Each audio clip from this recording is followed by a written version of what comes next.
जय हिंद दोस्तों। तो आज हम फिर से साइंस की सीरीज़ में अपनी नेक्स्ट वीडियो लेकर के आए हैं, जिसमें हम डिस्कस करेंगे आज कुछ इंपॉर्टेंट क्वेश्चंस को, जिससे डायरेक्ट क्वेश्चन बनते हैं पेपर में। तो अगर इस वीडियो को आप देख लेते हैं 10 से 15 मिनट के अंदर में, आप इतनी नॉलेज इकट्ठा कर पाएंगे जिससे कि आपके क्वेश्चन पेपर में 1 से 2 नंबर आपके सिक्योर हो सकते हैं। और काफ़ी कम समय में टारगेटेड क्वेश्चंस को हम डिस्कस करने की कोशिश करेंगे। और ये जो वीडियो बनाई गई है ये बिल्कुल टारगेटेड है आरआरबी एग्ज़ाम से। चाहे आरआरबी की एएलपी हो, JEE technician, RPF SI, NTPC, हर तरह के एग्ज़ाम में आप इसका क्वेश्चन देखेंगे। तो चलिए देख लेते हैं आज क्या क्या डिस्कस करने वाले हैं। सबसे पहले वो देख लेते हैं टाइप्स ऑफ विटामिन्स के ऊपर देखेंगे हम कि कौन कौन सी टाइप की विटामिन्स होती हैं, मिनरल्स होते हैं, और उनसे कौन कौन सी डेफिशिएंसी डिजीज़ होती हैं। उसके बाद कॉमन केमिकल नेम्स, इनसे भी बहुत प्रश्न बनते हैं, इनको देखेंगे एक बार। ब्रांचेज ऑफ साइंस से काफ़ी प्रश्न बनते हैं, ठीक है, इसे भी देखेंगे। और उसके बाद लिस्ट ऑफ साइंटिफिक इंस्ट्रूमेंट्स, इनसे भी काफ़ी प्रश्न बनते हैं, इनको देखेंगे। तो इन 4 टॉपिक को अगर आप कवर कर लेते हैं तो आपके 1 से 2 नंबर आराम से सिक्योर हो सकते हैं पेपर में। तो चलिए देख लेते हैं एक बार सारी डिटेल्स को। तो ये कुछ हम आज डिस्कस करने वाले हैं। सबसे पहले आप देखिए टाइप्स ऑफ विटामिन से स्टार्ट करते हैं हम, ठीक है। सबसे पहला है आपका विटामिन ए, ठीक है, जिसका केमिकल नेम रेटिनॉल होता है, याद कर लीजिए। विटामिन ए का केमिकल नेम रेटिनॉल होता है। और ये किन किन फूड्स में पाया जाता है, यानी इसके सोर्स क्या क्या हैं। तो milk, egg, fish, butter, cheese and liver, ये सभी आपके इसके सोर्स हो गए। और भी होते हैं बट अभी आपको इतने याद रखने हैं, ठीक है। ये विटामिन ए जिसका केमिकल नेम रेटिनॉल होता है, और इसके सोर्सेज हमने देख लिए। अब इससे डेफिशिएंसी डिजीज़ कौन कौन सी होती है, यानी बीमारी कौन कौन सी होगी अगर आपके शरीर में इन चीज़ों की कमी हो जाए, यानी विटामिन ए की कमी हो जाए तो आपको कौन कौन सी बीमारी हो सकती है। तो इसके लिए देखिए आप यहाँ पर आपको नाइट ब्लाइंडनेस हो सकता है और स्किन ड्राइनेस हो सकती है। तो ये विटामिन ए की डेफिशिएंसी से होता है। उसके बाद नेक्स्ट आते हैं विटामिन बी 1, ठीक है, जिसको हम केमिकल नेम जिसका होता है थायमीन, ठीक है। विटामिन बी 1 जिसका केमिकल नेम होता है थायमीन। और इसका फूड सोर्स क्या क्या है, तो लेग्यूम्स, जितने भी लेग्यूमिनस प्लांट होते हैं आपके, होल ग्रेन्स होते हैं, नट्स होते हैं, ये सारे आपके विटामिन बी 1 के गुड सोर्स होते हैं। और इसी की डेफिशिएंसी से आपको बेरी नाम की डिजीज़ होती है, ठीक है। उसके बाद विटामिन बी 2 देखिए, जिसका जो आपका केमिकल नेम होता है वो राइबोफ्लेविन होता है, ठीक है। विटामिन बी 2 जिसका केमिकल नेम से क्वेश्चन आते हैं, इसलिए आपसे डिस्कस किए जा रहे हैं, आप इनको याद कर लेंगे।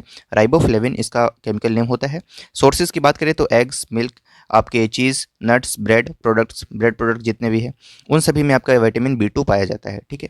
और इससे डेफिशिएंसी डिजीज़ कौन कौन सी होती है, तो इन्फ्लेमेशन ऑफ टंग, यानी आपके ओठ, उसका जीभ का जलना, ठीक है, source in the corners of mouth, ठीक है। तो ये सारी चीज़ें जो है वो आपको हो सकती है अगर आपकी बॉडी में विटामिन बी 2 की डेफिशिएंसी हो जाए तो। अब बात करते हैं विटामिन बी 3 की, जिसको हम नियासिन या नाइकोटिनिक एसिड कहते हैं, ठीक है। और ये इसका केमिकल नेम है, ठीक है, याद रख लेंगे विटामिन बी 3 का। इसके सोर्स आपकी मीट हो गए, फिश, पीनट्स, होल ग्रेन, ये सारे आपके इसके सोर्स हो गए। और इससे डेफिशिएंसी डिजीज़ होती है, स्किन डिजीज़ हो सकती है, डायरिया हो सकता है, डिप्रेशन हो सकता है, और डिमेंशिया हो सकता है, ठीक है। तो ये पॉइंट्स आप ध्यान में रखेंगे। नेक्स्ट विटामिन बी 5 देखिए, जो कि आपका आता है पेंथोथेमिक एसिड, ठीक है। पेंटोथेमिक एसिड। और इसके फूड सोर्सेज हैं आपके एग्स, लिवर, डेयरी प्रोडक्ट्स, ये सारे आपके इसके फूड सोर्स हो गए। और डेफिशिएंसी डिजीज इससे हो सकती है कि फटीक हो सकता है, मसल क्रैम्प पड़ सकते हैं, और पेलेग्रा हो सकता है, ठीक है। विटामिन बी 6 की तरफ आते हैं। विटामिन बी 6 का केमिकल नेम होता है आपका पायरिडॉक्सिन, ठीक है। और फूड सोर्सेज इसके होते हैं ऑर्गन मीट्स, जितने भी ऑर्गन मीट्स होते हैं, सीरियल्स हो गए, कॉर्न्स हो गए, ये सारे आपके इसके फूड सोर्स है। डेफिशिएंसी डिजीज विटामिन बी 6 की कमी से आपको अनीमिया हो सकता है, किडनी स्टोन्स हो सकते हैं, नोजिया हो सकता है, डिप्रेशन हो सकता है, ये सारे पॉइंट्स आप ध्यान में रखेंगे। नेक्स्ट देखिए विटामिन बी 12, जिसका केमिकल नेम होता है आपका साइनोकोबैलेमिन। और इसके फूड सोर्सेज होते हैं मीट और फिश। और इससे आपकी डेफिशिएंसी डिजीज़ हो सकती है पेल स्किन, यानी स्किन कलर पेल हो सकता है, कॉन्स्टिपेशन हो सकता है, फटीक, ये सारे आपके डेफिशिएंसी डिजीज़ हो गए। इसके बाद विटामिन सी की बात करते हैं, जो कि काफ़ी कॉमन है, इससे प्रश्न हर बार बनते हैं। जिसका केमिकल नेम आपका एस्कॉर्बिक एसिड होता है। और फूड सोर्स आपके oranges, tomatoes, sweet and white potatoes, ये सारे आपके हो गए फूड सोर्सेज। और इससे डिजीज़ आपकी क्या हो सकती है, डेफिशिएंसी डिजीज़, तो स्कर्वी हो सकता है, anaemia, ability to fight infection in decreases, ठीक है, याद रखेंगे आप। विटामिन डी, ठीक है। और कैल्सीफेरॉल इसका आपका होता है केमिकल नेम। और इसके जो सोर्स हैं वो है डायरेक्ट सनलाइट विटामिन डी के, फिश ऑयल हो गए, एग्स हो गए, ये सारे इसके डायरेक्ट सोर्सेज हैं। और इससे डिजीज़ आपकी हो सकती है, रिकेट्स हो सकता है, ठीक है, और भी है, ठीक है। विटामिन ई देखिए, ठीक है, इसका आपका केमिकल नेम होता है टोकोफेरॉल, ठीक है। और इसके जो सोर्सेज हैं वो है vegetable oils, olives, tomatoes, almonds, meat, eggs, ये सारे आपके हो गए फूड सोर्सेज हो गए विटामिन ई के। और इससे प्रॉब्लम्स आपको क्या हो सकती है, तो न्यूरोलॉजिकल प्रॉब्लम्स हो सकती हैं, प्रॉब्लम्स ऑफ रिप्रोडक्टिव सिस्टम, ये सब प्रॉब्लम्स आपको हो सकती है। नेक्स्ट आता है विटामिन के, ठीक है। और इसको हम बोलते हैं फाइलोक्यूनिन, ठीक है, और नेप्थोक्यूनिन, ठीक है। तो ये आपके दो इसके केमिकल नेम्स हो गए। इसके सोर्सेज हो गए आपके soybean, green leafy vegetables, dairy products और मीट। और इससे आपकी डेफिशिएंसी डिजीज़ हो सकती है फेलियर टू क्लॉट ब्लड, ठीक है। तो ये आपके कुछ विटामिन्स थे और इनसे जुड़े हुए प्रश्न आपके यहाँ से बन सकते हैं। नेक्स्ट हम देखते हैं जो कि मिनरल्स और अदर उनसे फूड सोर्सेज उनकी क्या क्या है और उनकी प्रॉपर्टीज़ क्या होगी और उनकी कमी से कौन कौन सी डेफिशिएंसी डिजीज़ हो सकती है, उनको कवर करने की कोशिश करते हैं। सबसे पहले देखिए आपका है कैल्शियम, ठीक है। कैल्शियम के फूड सोर्सेज आपके हैं milk, cheese and other dairy products, nuts, green leafy vegetables, इन सभी में आपके कैल्शियम पाए जाते हैं प्रचुर मात्रा में। और ये आपकी इनकी प्रॉपर्टीज़ क्या होती है, तो ये build and maintain bones and teeth, control heart beat and blood pressure, याद रखेंगे आप, ठीक है। ये क्या क्या काम करता है, तो ये आपके बोन्स और टीथ को स्ट्रॉन्ग बनाता है कैल्शियम, ठीक है। हार्ट बीट को कंट्रोल करता है, ब्लड प्रेशर को कंट्रोल करता है, ये सारे। और अगर बॉडी में कैल्शियम की डेफिशिएंसी हो जाए तो हमें डिजीज़ हो सकती है वीक टीथ एंड बोन्स, साथ में क्योंकि कैल्शियम की कमी हो जाएगी तो टीथ और बोन्स आपके वीक हो जाएंगे, poor development of body. Next देखते हैं आयरन का। और आयरन में देखिए यहाँ पर इसके सोर्सेज हैं meat, liver, egg yolk, nuts, cereals, ये सारे इसके सोर्सेज हो गए। और प्रॉपर्टीज़ है इसकी, it is required for transportation of oxygen in the blood, ठीक है, याद रखेंगे आप। आयरन का क्या क्या प्रॉपर्टी है, इट इज़ रिक्वायर्ड, आयरन की जरूरत होती है for transportation of oxygen in the blood, maintain haemoglobin level in the blood, याद रखेंगे आप, ठीक है। और इसके डेफिशिएंसी डिजीज़ क्या क्या हो सकती हैं, तो अनीमिया हो सकता है, वीक इम्यूनिटी हो सकती है, इम्यूनिटी हो सकती है आपकी, ठीक है। नेक्स्ट देखिए आयोडीन। आयोडीन के सोर्स क्या क्या है, तो आयोडीन एनरिच सॉल्ट यानी नमक, मिल्क, चीज़, ये सारे आयोडीन के गुड सोर्स हैं। और आयोडीन क्यों चाहिए होता है हमारी बॉडी को, तो iodine is the main building block of thyroid hormone, याद रखेंगे आप, ठीक है। थायराइड हार्मोन जो होता है हमारा, इसके बनने के लिए आयोडीन की ज़रूरत होती है। T3 एंड T4 ये तीन हार्मोन है, इन तीनों के बनने के लिए आयोडीन की ज़रूरत होती है। Thyroid hormone, T3 and T4। उसके बाद नेक्स्ट देखिए, it is essential for proper development of the body, ये पॉइंट्स भी हम ध्यान रखेंगे। उसके बाद नेक्स्ट, अगर इससे आपकी बॉडी में आयोडीन की डेफिशिएंसी हो जाए तो इससे गोइटर डिजीज़ होती है, ठीक है, ठीक है, जिसे घेंघा रोग कहते हैं, गले में जो सूजन आ जाती है। नेक्स्ट देखिए, जो थायरोक्सिन ग्लैंड होता है वहाँ उसके अराउंड में सूजन आ जाती है। नेक्स्ट फॉस्फोरस है। फॉस्फोरस के सोर्स क्या क्या है, तो मीट है, फिश है, पोल्ट्री है, सीरियल्स है, ये सारे फॉस्फोरस के सोर्स हैं। ये क्यों चाहिए होता है, फॉस्फोरस की प्रॉपर्टीज़ क्या है, ये बॉडी में आपकी क्या काम करता है, तो it is required in building strong bones and teeth. It is, तो याद रखेंगे आपकी बोन्स और मसल्स के, मतलब बोन्स और टीथ के लिए कैल्शियम और फॉस्फोरस आपके इंपॉर्टेंट है। It is required in building strong bones and teeth. It also repair cells, याद रखेंगे। It is a component of DNA and RNA, क्या, फॉस्फोरस। और इसकी कमी से आपकी पुअर बॉडी ग्रोथ होगी, वीक बोन्स एंड टीथ हो जाएंगे। सोडियम देखिए, इसका सोर्स सॉल्ट है। और आयोडीन में भी, सॉल्ट में आयोडीन भी पाया जाता है। सोडियम का काम क्या है, तो मेंटेन वाटर बैलेंस, बॉडी में वाटर बैलेंस को मेंटेन करेगा। ब्लड प्रेशर, नर्वस सिस्टम, इन सभी को रेगुलेट करने का काम करता है। Low blood pressure, muscle cramp, ये सारी चीज़ें आपको हो सकती हैं अगर बॉडी में सोडियम इंटेक कम हो जाए। जिंक में देखिए, meat, liver, fish, milk, cheese and other dairy products, ये सारे आपके जिंक के फूड सोर्सेस हैं। It is important for the function of enzymes in the body, ठीक है, बॉडी में एंजाइम्स का सही वर्क करना। तो आप जानते हैं ना, एंजाइम्स हमारे बॉडी में कैटलिस्ट की तरह काम करते हैं। It builds immunity and regulates cholesterol levels, ठीक है, तो जिंक का ध्यान रखेंगे, ये सारी इसकी प्रॉपर्टीज़ हैं। और रिटार्डेड बॉडी ग्रोथ, यानी वही बॉडी ग्रोथ आपका स्लो होने लग जाएगी, है ना, कमज़ोर, पीछे की तरफ आपका बॉडी डेवलपमेंट होने लग जाएगा, कमज़ोर पड़ते चले जाएंगे आप। पोटेशियम देखिए नेक्स्ट है। पोटेशियम में आपका है, सोर्सेज हैं इसके fish, milk, pulses, nuts, green vegetables, meats, ये सारे पोटेशियम के सोर्सेज हैं। It maintains the pH balance of the blood, ठीक है, ब्लड के पीएच बैलेंस को मेंटेन करता है potassium. It controls the water balance of the body, ये भी याद रखेंगे। Low blood pressure, week muscles, ये सारे इससे डेफिशिएंसी डिजीज हो सकती हैं। मैग्नीशियम की कमी से, पहले इसके सोर्स देख लेते हैं। ग्रीन वेजिटेबल्स, नट्स और सीरियल्स इसके सोर्स हैं। मैग्नीशियम बिल्ड्स इम्यूनिटी, ठीक है, it is important for nerve cell to function and muscle contraction, इन सभी के लिए इसको चाहिए होता है। और इट अफेक्ट्स नर्वस सिस्टम, तो नर्वस सिस्टम आपका अफेक्ट होगा अगर बॉडी में मैग्नीशियम इंटेक आपका कम हो जाएगा तो। चलिए नेक्स्ट स्लाइड की तरफ आते हैं, जिसमें हम देखेंगे केमिकल नेम्स जितने भी इंपॉर्टेंट हैं और केमिकल कंपाउंड्स और उनका साथ में केमिकल फॉर्मूलाज। सबसे पहले देखिए बेकिंग पाउडर, जो कि मतलब इतना रेपिटेटिव है कि हर बार प्रश्न बनता ही है। बेकिंग पाउडर, जिसका केमिकल नेम आपका होता है सोडियम बाइकार्बोनेट और केमिकल फार्मूला होता है NaHCO3, ठीक है, याद कर लेंगे। ब्लू विट्रियोल, ये भी काफ़ी बार आता है। कॉपर सल्फेट होता है ब्लू विट्रियोल, ठीक है, और फार्मूला है CuSO4.5H2O, ठीक है। और ब्लीचिंग पाउडर की बात करें तो कैल्शियम ऑक्सीक्लोराइड होता है इसका केमिकल नेम, केमिकल फार्मूला होता है CaCO CaOCl2। क्लोरोफॉर्म की बात करें तो इसका होता है ट्राइक्लोरोमीथेन, इसका केमिकल नेम होता है, और CHCl3 इसका केमिकल फार्मूला होता है। चौक यानी मार्बल की बात करें तो कैल्शियम कार्बोनेट होता है आपका, और केमिकल फार्मूला आपका CaCO3 है। कॉस्टिक पोटेस की बात करें तो पोटेशियम हाइड्रोक्साइड इसका केमिकल नेम हो गया। KOH इसका केमिकल फार्मूला हो गया। कॉस्टिक सोडा की बात करते हैं, सोडियम हाइड्रोक्साइड इसका केमिकल नेम है, NaOH इसका केमिकल फार्मूला है।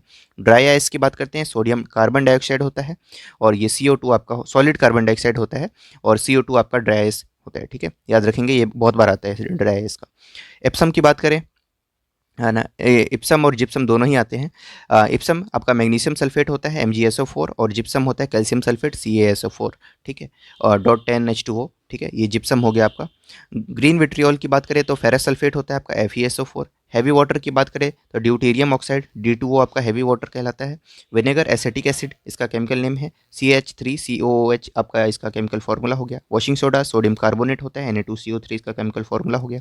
स्लेक्ट लाइम कैल्शियम हाइड्रोक्साइड होता है, CaOH होल ट्वाइस, ये आपका हो गया स्लेक्ट लाइम का फार्मूला। पोटेस एलम की बात करें तो पोटेशियम एल्यूमिनियम सल्फेट होता है, केमिकल फार्मूला इसका KAlSO4 होता है। क्विक लाइम कैल्शियम ऑक्साइड होता है, कैल्शियम CaO इसका केमिकल नेम फार्मूला हो गया। Plaster of Paris chemical name इसका कैल्शियम सल्फेट होता है, और फार्मूला इसका CaSO4.2H2O इसका आपका प्लास्टर ऑफ पेरिस का फार्मूला होता है। मोर सॉल्ट की बात करें तो ये अमोनियम फेरस सल्फेट होता है, और इसका फार्मूला होता है FeSO4, और उसके बाद होल NH4 ट्वाइस SO4.6H2O, ये इसका केमिकल फार्मूला होता है। व्हाइट विट्रियोल की बात करें तो जिंक सल्फेट को व्हाइट विट्रियोल कहते हैं, और ZnSO4.7H2O इसका फार्मूला होता है। मार्स गैस मीथेन कहलाता है, CH4 इसका फार्मूला है। मैग्नीशियम ऑक्साइड को कहते हैं, MgO इसका फार्मूला है। नाइट्रस ऑक्साइड लाफिंग गैस को कहते हैं, बहुत इंपॉर्टेंट है, याद कर लेंगे। नाइट्रस ऑक्साइड आपका लाफिंग गैस है, N2O इसका फार्मूला होता है। तो यहाँ से भी आपके प्रश्न बन सकते हैं, बिल्कुल आप इसको याद कर लेंगे। नेक्स्ट, तो ये हमने देख लिया केमिकल नेम्स, जितने भी इंपॉर्टेंट केमिकल नेम्स हो सकते थे।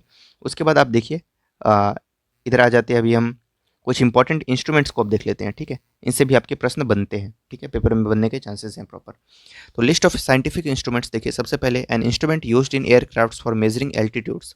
ठीक है, हाइट को मेजर करने के लिए एयरक्राफ्ट्स में जो इंस्ट्रूमेंट लगाया जाता है उसे हम ऑल्टीमीटर कहते हैं, याद रखेंगे आप। ठीक है, ऑल्टीमीटर नाम से याद कर लेंगे, एल्टीट्यूड है तो ऑल्टीमीटर होगा। An instrument use to measure the strength of an electric current is called ammeter. ठीक है, इलेक्ट्रिक करंट की स्ट्रेंथ, इलेक्ट्रिक करंट को मेजर करने के लिए हम एमीटर का यूज़ करते हैं।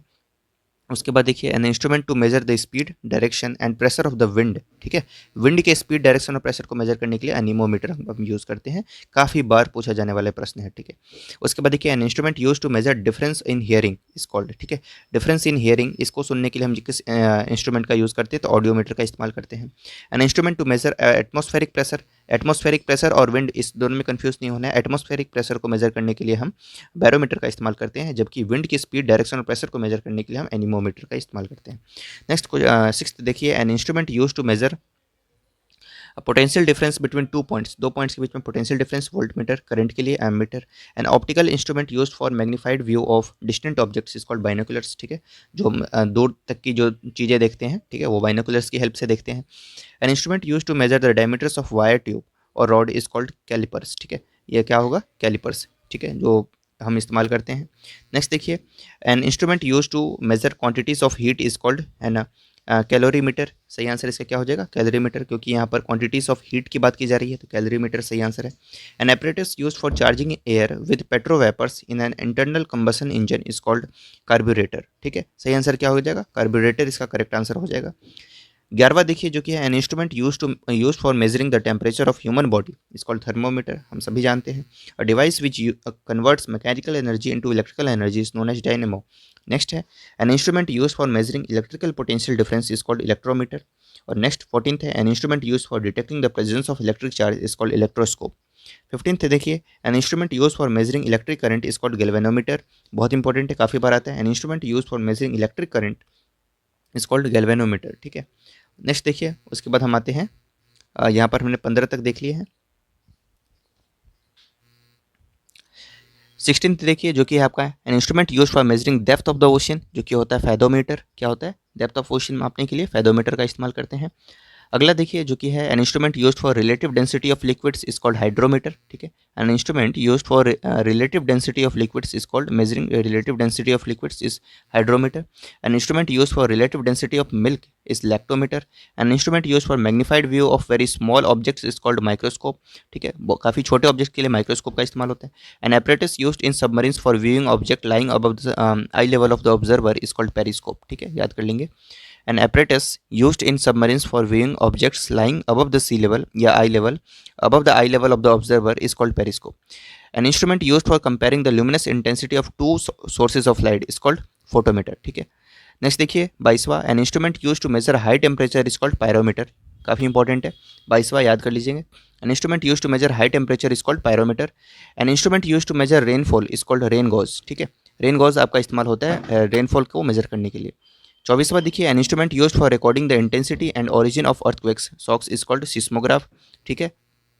उसके बाद next N instrument use for measuring angular distance between two objects is sextant, ठीक है। क्या आंसर होगा? सेक्सटेंट इसका करेक्ट आंसर हो जाएगा। उसके बाद देखिए 26वां, an instrument use for measuring speed of the vehicle is called the speedometer. An apparatus used for converting high voltage to low voltage and vice versa is known as transformer, ठीक है। high voltage to low voltage and then vice versa is transformer. An instrument that continuously records a barometer reading of atmospheric pressure is barograph. An instrument used to measure infrared or heat radiation is bolometer, ठीक है। infrared और heat radiation को measure करने वाला bolometer कहलाता है। उसके बाद N instrument use for measuring growth in plants crescograph, growth in plants को कौन मेजर करता है? Crescograph. N instrument use for tracing movement of heart, ठीक है, तो कार्डियोग्राफ हो जाएगा इसका आंसर। नेक्स्ट है a clock that keeps very accurate time and determines longitude of a vessel at sea, तो सही आंसर क्या होगा? क्रोनोमीटर, सही आंसर इसका हो जाएगा क्रोनोमीटर। नेक्स्ट है 33, an instrument use to examine internal parts of the body endoscope, ठीक है। 34 देखिए a glass tube for measuring volumes changes in the chemical reaction between gases eudiometer, ठीक है, सही आंसर इसका क्या हो जाएगा? Eudiometer. A glass tube for measuring volume changes in the chemical reaction between gases eudiometer. 35 देखिए a machine for reproducing recorded sound gramophone, ठीक है, रिकॉर्डेड साउंड जो होता है उसको रिप्रोड्यूस करना ग्रामोफोन का हम इस्तेमाल करते हैं। 36 देखिए an instrument use to measure the moisture content of और द ह्यूमिडिटी ऑफ एयर और एनी गैस, तो हाइग्रोमीटर, करेक्ट आंसर क्या? मॉइस्चर कंटेंट के लिए हाइग्रोमीटर का इस्तेमाल करते हैं। A microphone design to used under water for recording और listening to under water sound is known as hydrophone. And the last one is a device use to measure atmospheric pressure is manometer, ठीक है। Atmospheric pressure, a device use to measure atmospheric pressure is manometer, ठीक है। तो इस तरीके से हमने कुछ साइंटिफिक इंस्ट्रूमेंट्स देख लिए। अब ब्रांचेस ऑफ साइंस देख लेते हैं, यहाँ से भी आपके प्रश्न बनते हैं, ठीक है। तो सबसे पहले देखिए study of heavenly bodies astronomy कहलाता है, study of heavenly bodies astronomy. Study of bacteria and the disease caused by them is known as bacteriology, ठीक है। Scientific science dealing with the origin and development of mankind is called anthropology, ठीक है। Mankind का जो development हुआ है वो हम एंथ्रोपोलॉजी में पढ़ते हैं। Study of cells cytology. Science dealing with the functions and the disease of heart is called cardiology. Study of skin is called dermatology, याद कर लेंगे सारी चीज़ें। Study of blood vascular system is angiology, ठीक है। उसके बाद study of fungi and fungus disease is called mycology, ठीक है, याद कर लीजिएगा ये भी। स्टडी ऑफ फंगी एंड मतलब fungi and fungus disease is called mycology. Study of tumours is called oncology, ठीक है। ट्यूमर्स जो कैंसर वगैरह होते हैं या इन सभी में ऑन्कोलॉजी इसको कहते हैं, इस ब्रांच को। Study of liver and its disease is called hepatology, ठीक है। और उसके बाद study of nervous system and its function is called neurology, ठीक है। Branch of biology dealing with the phenomena of heredity is called genetics, ठीक है। Study of causes of disease is called etiology, ठीक है। Study of causes of disease is called etiology. उसके बाद study of ears and their disease is called otology. Study of condition and structure of earth is called geology. Study of kidneys and its function is called nephrology, ठीक है। तो सही answer इसका क्या हो जाएगा? Nephrology. Study of birds is called ornithology, काफ़ी important है। Study of birds is called ornithology. Study of fossils is called palaeontology, ठीक है, पैलियोन्टोलॉजी आपका study of fossils. Study of bones हो गया ऑस्टियोलॉजी, ठीक है। Study of soils pedology. Branch of science dealing with the urinary system is called urology. Study of virus is called virology. Study of resistance of body against infection या immunity is called immunology. और last के कुछ बचते हैं उनको भी देख लेते हैं एक बार। Study of muscles is called myology. Study of development of embryos in is called embryology. And study of insects is called entomology, ठीक है।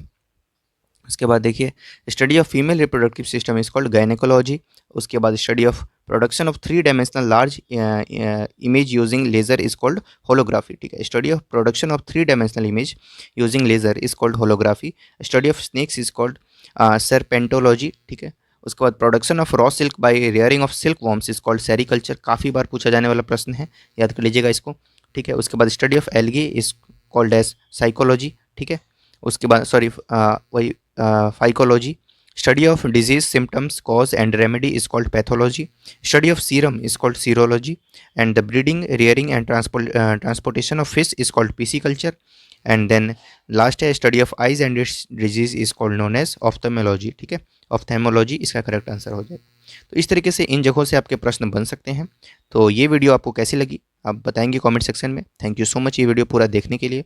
और इसी तरह से और भी कुछ कंटेंट जहाँ से डायरेक्ट क्वेश्चन बनते हैं वैसी वीडियोस भी हम लाने की कोशिश करेंगे। तो thank you so much, stay tuned, channel को सब्सक्राइब कर लेंगे आप।